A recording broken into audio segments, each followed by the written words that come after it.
হাদিসে আসছে কেউ যদি কোনো স্থানে অবতরণ করে, তাহলে আপনি এখানে বসে আছেন বা বাসায় গেলেন বা যে কোনো জায়গায় গেলেন এবং নেমেই বললেন বা ওখানে থাকতে থাকতে বললেন যে আউযু বিকালিমাতিল্লাহি তাম্মাতি মিন শাররি মা খালাক। এটা যদি কেউ পড়ে, কোনো জায়গায় পড়ে, রাসূল সাল্লাল্লাহু আলাইহি ওয়াসাল্লাম বলেন ওখান থেকে যাওয়ার আগ পর্যন্ত কোনো কিছু তাকে কোনো ক্ষতি করতে পারবে না ইনশাআল্লাহ। আকস্মিক তার কোনো বিপদ আপদ হবে না ইনশাআল্লাহ।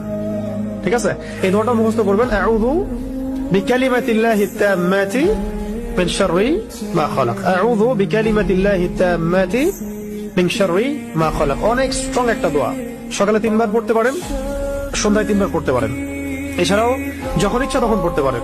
হাদিসে আসছে কেউ যদি কোনো স্থানে অবতরণ করে, তাহলে আপনি এখানে বসে আছেন বা বাসায় গেলেন বা যে কোনো জায়গায় গেলেন এবং নেমেই বললেন বা ওখানে থাকতে থাকতে বললেন যে আউযু বিকালিমাতিল্লাহি তাম্মাতি মিন শাররি মা খালাক। এটা যদি কেউ পড়ে, কোনো জায়গায় পড়ে, রাসূল সাল্লাল্লাহু আলাইহি ওয়াসাল্লাম বলেন ওখান থেকে যাওয়ার আগ পর্যন্ত কোনো কিছু তাকে কোনো ক্ষতি